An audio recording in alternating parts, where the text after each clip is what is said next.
Hi, welcome you again. And in this lecture, I'm going to show you or teach you about identity tensor, and the tensor inverse, right? So the two block topics are here in this lecture. Are number one,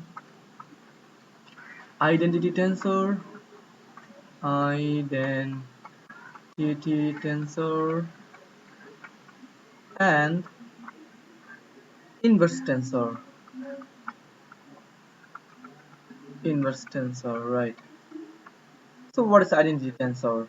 Identity tensor is nothing but a linear transformation that transforms every vector into itself, right? So identity tensor is that. Identity tensor is that transforms any vector into itself. So for example, here A is a vector, right? And I is a transformer, or T is a transformer, something like that. Then if I transform A, then we can write down IA, right?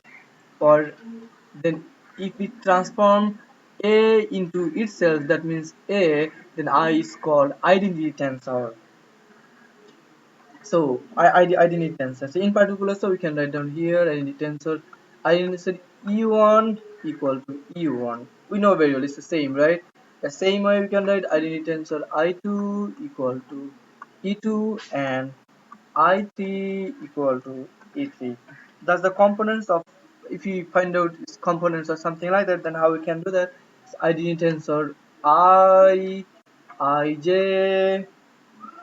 equal to ei dot I E there, right? Yes. So we can write down here ei dot Ej, so it's the Kronecker delta.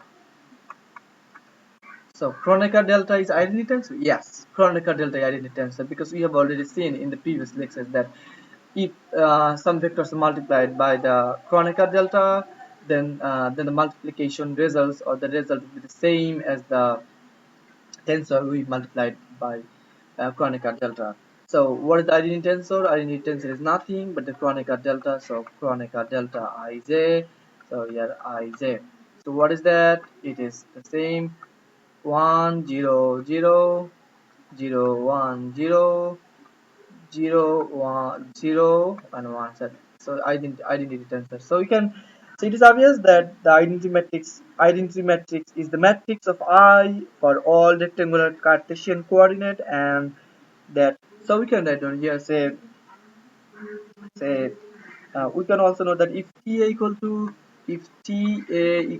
a, then sorry, if t equal to a, then definitely t should be I, right? Identity matrix or something like that. So for example, I can give you an example here. Say I already gave already example. So if a equal to a tensor, say 1 3 4 5, then 4 5 1 3 2 0, then uh,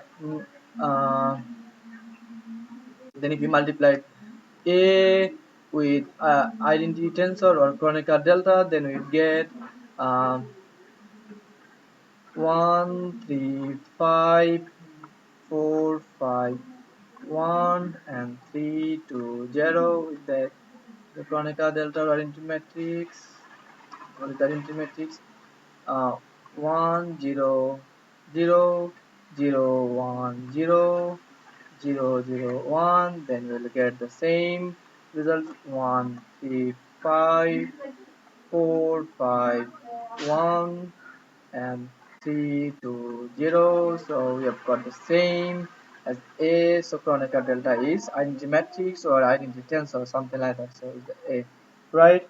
Yes. What is the inverse tensor or something like that? So inverse tensor is related to the identity matrix or something like that. So we have two tensor here, S and T, right? So if two tensors are related in such a way that, if in such a way that, say T with S equal to identity matrix here, or that means the Kronecker delta, right? Kronecker delta or something like that. Then we say what we call S equal to T to the power minus 1. That means the inverse tensor. Inverse of T is called the inverse tensor of S, something like that. Fine. Then the S, the inverse of T, and we write this way, right?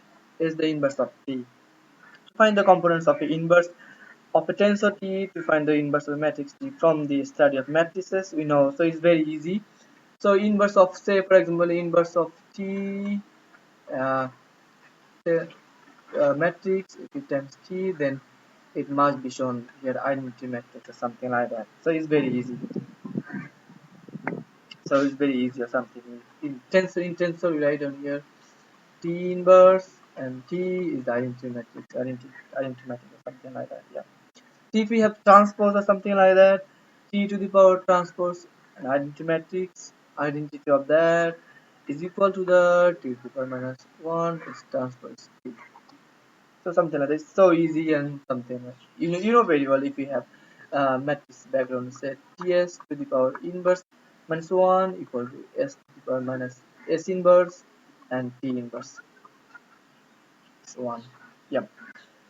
So we know that it's very easy. So this indicates that when a tensor is invariable, there is one-to-one mapping of vector, something like that. So it's very easy for you.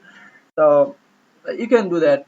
You can use this tensor something. If you know the physical properties of matrices, then same as the tensor, something like that. Thank you very much for being with us, and I hope you enjoyed this. And in the next lecture, I'm going to show you about the orthogonal tensor. So what is the orthogonal tensor? Thank you.